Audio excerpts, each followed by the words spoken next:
नमस्कार, मैं हूं प्रवीण गौतम।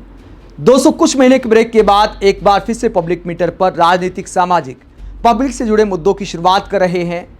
कई बार एक ब्रेक जरूरी होता है।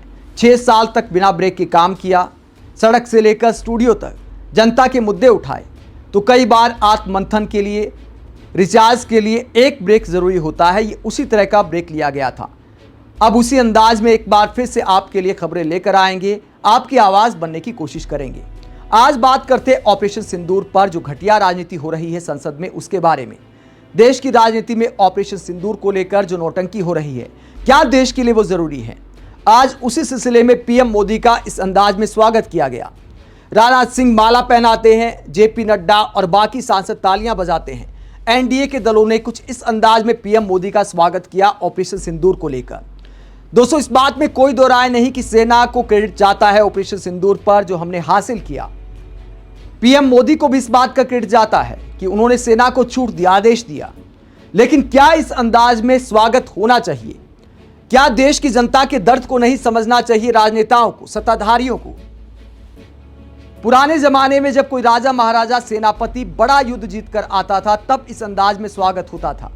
लेकिन क्या वो सब हमने हासिल किया है? ये सवाल बनता है। मैं ऑपरेशन सिंदूर को लेकर कोई सवाल खड़ा नहीं करता। मैं ये नहीं कहता कि सेना ने टारगेट अचीव नहीं किए। आतंकी ठिकानों पर पाकिस्तान में घुसकर जो टारगेट किया सेना ने, सेना के शौर्य को सलाम है। पीएम मोदी की लीडरशिप को भी इस बात का क्रेडिट जाता है।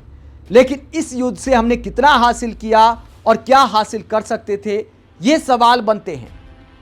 कितने लोगों की जान गई है? पहलगाम टेरर अटैक में कितने लोगों की जान गई? पाकिस्तान ने जो कायराना तरीके से कश्मीर में किया, जम्मू कश्मीर में जो किया, वहां पर सीमावर्ती इलाकों में जो जान माल की हानि हुई, उसके बाद क्या हमें इस तरह का प्रदर्शन करना चाहिए? क्या देश की जनता के लिए कोई संवेदना नहीं होनी चाहिए सत्ताधारियों में? तो ऐसा स्वागत नहीं बनता था। हालांकि मैं ये भी मानता हूं कि विपक्ष भी इस मसले पर गैर जरूरी राजनीति कर रहा है। ये सवाल उठाना कि कितने फाइटर प्लेन गिरे थे, मुझे लगता है कि देश को इन सब की जरूरत नहीं है। कई बार राष्ट्रीय सुरक्षा के लिए बहुत सारे सवाल जरूरी नहीं होते हैं। सेना के अधिकारी का एक जो बयान आया था वो अपने आप में सही था कि कितना नुकसान हुआ ये मैटर नहीं करता। युद्ध में नुकसान होते हैं। विपक्षी दलों को भी इस बात को समझने की जरूरत है। कई बार राष्ट्रीय सुरक्षा को ध्यान में रखते हुए, देश को ध्यान में रखते हुए कई सारे सवाल जरूरी नहीं होते। जहां तक पाकिस्तान के साथ युद्ध विराम की बात है, संसद में आपने बहुत सारे भाषण देखे होंगे विपक्षी नेताओं की। वो कहते थे कि भैया पीओके लेने का अच्छा मौका है। लेकिन दोस्तों, क्या रियलिस्टिक बात करें तो ऐसा कोई चांस था?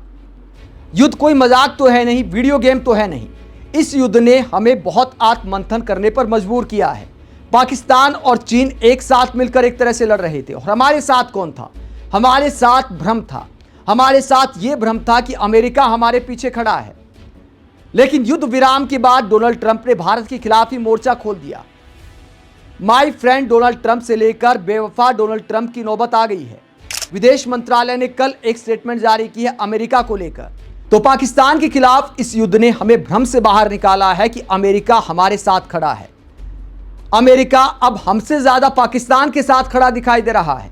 तो दुनिया का कोई भी ताकतवर मुल्क इस वक्त हमारे साथ खड़ा दिखाई नहीं दे रहा।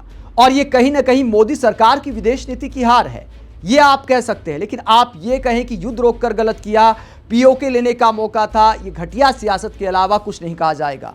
तो हकीकत यह है कि ऑपरेशन सिंदूर को लेकर बीजेपी हो, कांग्रेस हो, तमाम राजनीतिक दल घटिया सियासत कर रहे हैं। सेना ने आतंकी ठिकानों पर टारगेट करके जो हासिल करना था वो कर लिया। युद्ध रोका वो मोदी सरकार ने बिल्कुल सही किया, क्योंकि युद्ध वीडियो गेम नहीं है। पाकिस्तान को अगर बर्बाद होना है अपने आप हो जाएगा। पाकिस्तान को जितना जवाब देना था सेना ने वो जवाब दे दिया। उसके बाद युद्ध रोका जाना चाहिए था। देश के हित में वो सही था। मैं फिर कहता हूं कि युद्ध को लेकर कोई उन्माद नहीं होना चाहिए। युद्ध कोई उन्माद नहीं है। तो जितना जवाब देना चाहिए था उतना जवाब सेना ने दे दिया। उसके बाद युद्ध रोककर मोदी सरकार ने ठीक काम किया है। और मोदी सरकार की विदेश नीति की हार आप कुल मिलाकर मान सकते हैं कि इस वक्त दुनिया का कोई ताकतवर मुल्क खुलकर भारत के साथ दिखाई नहीं दे रहा। तो इस पर आप सवाल खड़े कर सकते हैं। लेकिन फाइटर प्लेन का हिसाब मांगना, युद्ध रोकने को लेकर सवाल उठाना, इसे सियासत के अलावा कुछ नहीं कहा जाएगा। और देश के लोगों की जान पर मुझे लगता है इस तरह की सियासत नहीं होनी चाहिए। आप इस पूरे मसले पर क्या सोचते हैं? कमेंट बॉक्स में अपनी राय जरूर दें। साथ ही चैनल को सब्सक्राइब भी करें। नमस्कार।